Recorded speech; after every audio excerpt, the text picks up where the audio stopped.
Hi guys, I'm AK, and here are 10 more less obvious tricks, tips, production, workflow thingies for making interesting tunes in Ableton Live's session mode.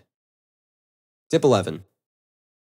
So make a bunch of MIDI clips that go up in a scale in the key of C. Here you can see that I've done this for a whole bunch of scales that I frequently use. If you don't know any music theory, you can use the presets of the scale device to actually generate these MIDI files. But once you make a clip that's a scale, just going up the melodic series, save it in a place that's easy to find. And do this for a whole number of scales that you want to use in your music. Then, when you want to draw in a melody with the pencil or your mouse, bring the MIDI clip with the scale that you want to use into a track, into a MIDI track. Then take all of those notes and move them up or down all together so that the tonic matches the key of your song. Here, we'll move the tonic down to B flat. So now we have a MIDI clip that contains all the notes of B flat minor. When I press fold, all of the notes collapse, and then I can use the keyboard shortcut Command-Shift-Up or Command-Shift-Down a couple of times in either direction to establish a suitable range of notes that I'm going to write my melody.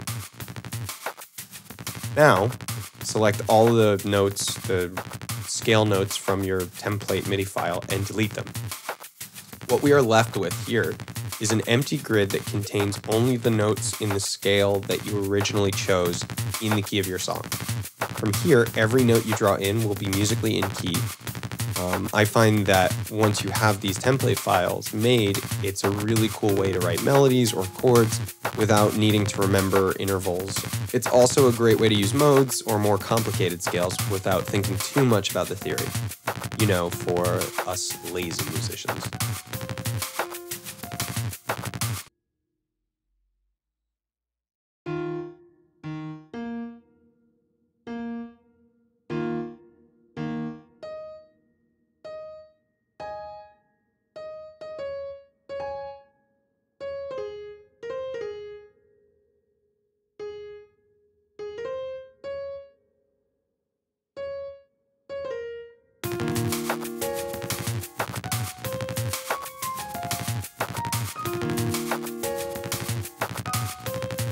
Tip 12. Session mode is great for jamming and sketching ideas, but I have a really hard time writing buildups and breakdowns in session mode, specifically if I want to have an odd meter or not follow the traditional 8-bar formula for my break. Command-I will insert a new blank scene after where your cursor is. Most of you are probably aware of this feature. I'm just really recommending using this as a placeholder for a break in your song that you'll eventually write, so that when you finish it in arrangement view, it's clear where the breakdown goes.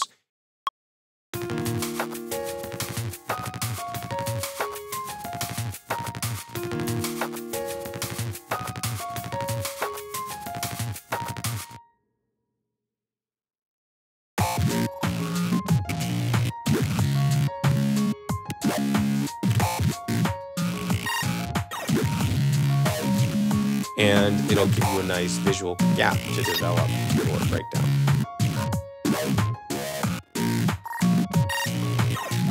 Tip 13. Frozen tracks provide a great visual divider in session mode. So create an empty audio track. I like to remove all the stop buttons as well.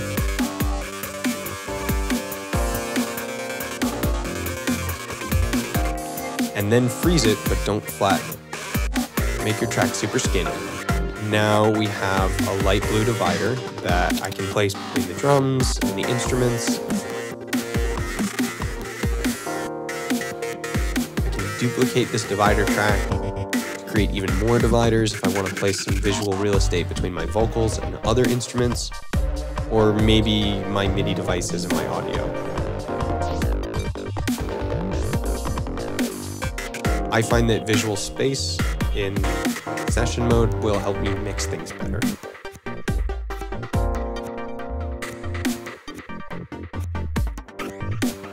Tip 14. Obviously, we can have warp tracks that loop over and over again. But don't forget that sometimes it's useful to turn looping off, and then things will only play once. I realize this is obvious, but I think the application of this concept can be super helpful for breakdowns or having instruments drop out when we launch, the next scene.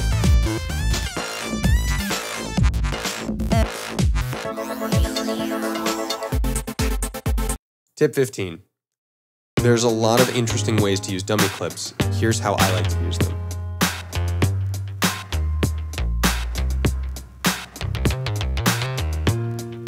Route the audio from one track through another track that's empty. On that empty track, set it to input mode, and now add a whole bunch of effects and a few clips that only contain silence.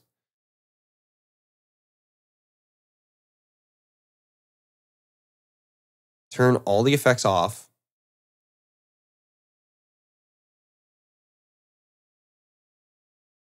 Then go to each of the silent clips and turn a couple of effects on for each clip.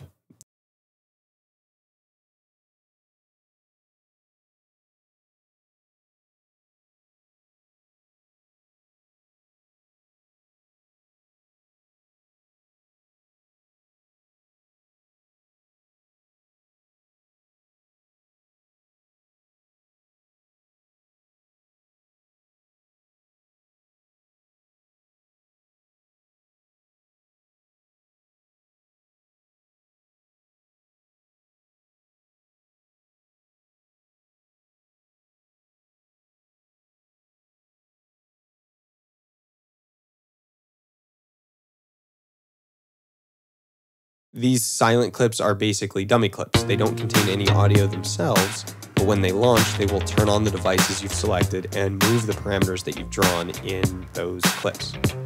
It's like the clip is just a modulation source. But what's cool is all the incoming audio is from the original track that you've routed through, so you've made like a really simple effects machine.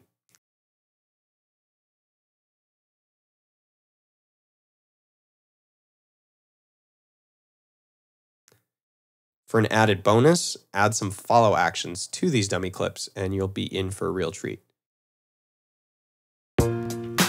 Remember that if you take the time and build an effects machine that you really like, save that whole track for later use in other projects.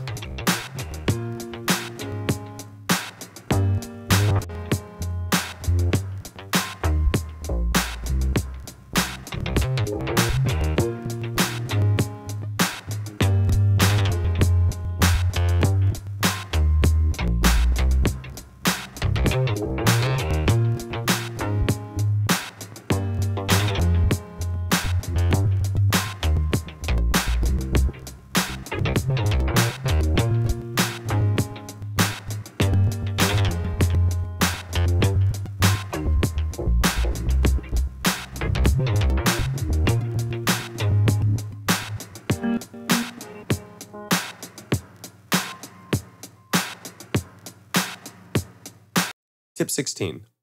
I'm sort of anal about only using clip names if I need to. Here, I've set up a keyboard shortcut using Keyboard Maestro to press Command-R and then delete in just one key, which effectively deletes the name of a clip in one button.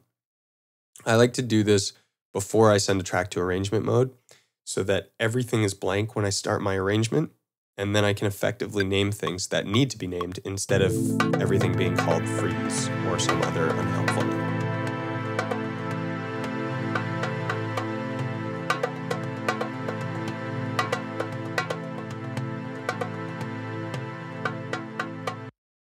Tip 17. When editing a clip, sometimes it's just faster to take that clip into arrangement mode by picking up the clip, pressing tab, and then dropping it back on the same track.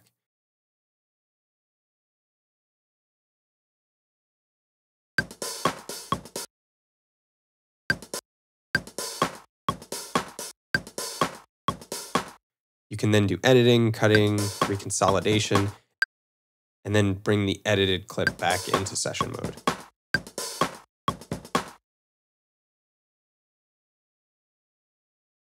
I guess this tip is really to always be thinking about the fastest way to do things. Making music on the computer takes forever, and the more efficient you are with your workflow, the more you can spend time actually writing music. I guess you probably already know that, and that's why you're watching this video. Tip 18. You can right-click in any empty clip slot to remove the stop button for that clip. You can also select a whole range and use the keyboard shortcut Command-Shift-E to remove the stop button in all of the clips that are selected. This is awesome for both visually developing sections within a track, and it also allows you to keep something playing while you launch scenes underneath it. For instance, if you want the same drums to keep playing while the other instruments change in different scenes that you've written underneath.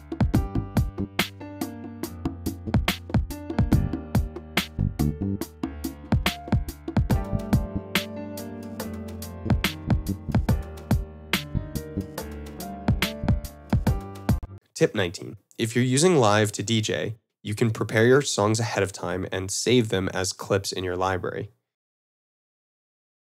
I like to create a couple of cue points within each song, warp them so that 1.1.1 is at the beginning of the cue point, and then label them accordingly. If you have everything warped right in time, when you're DJing, you don't need to worry about crossfaders or decks or anything.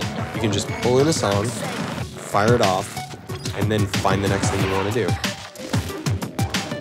Drag it into a new track.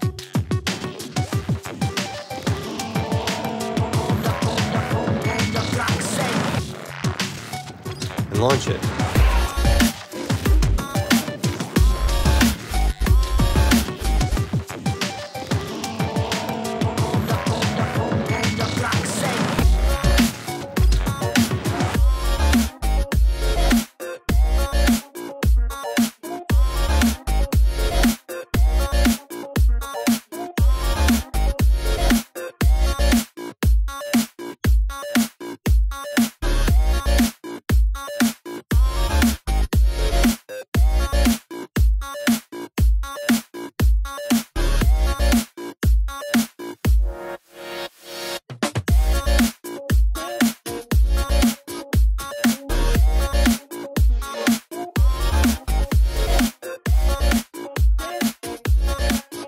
And keep iterating throughout your set.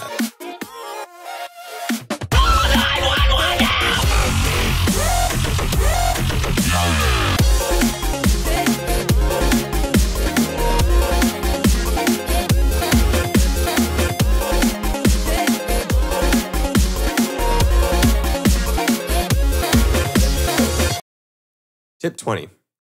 Create two send tracks. On the first, place a utility and invert the phase. On the second track, put a whole bunch of effects that you want to use. Now, when you send any track to both A and B at 100%, it will cancel out the dry signal and only give you the affected signal. This is a nifty way to use phase cancellation and have some interesting routings on your track. If, say, you have a filter effect or some crazy chain that you want to be able to apply to the bass and synths at different points in your track,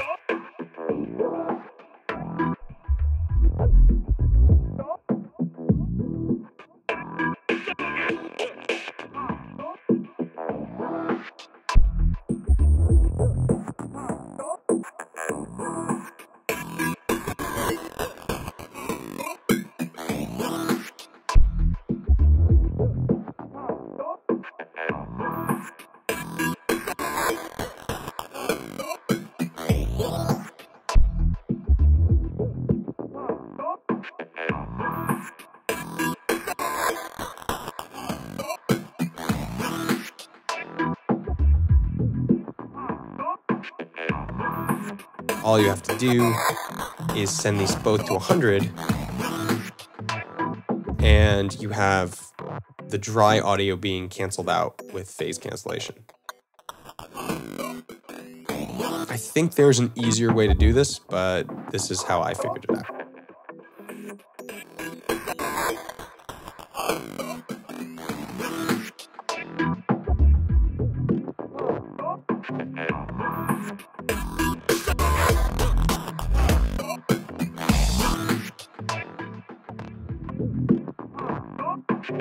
Thanks for watching. Now go make music and listen to my music too.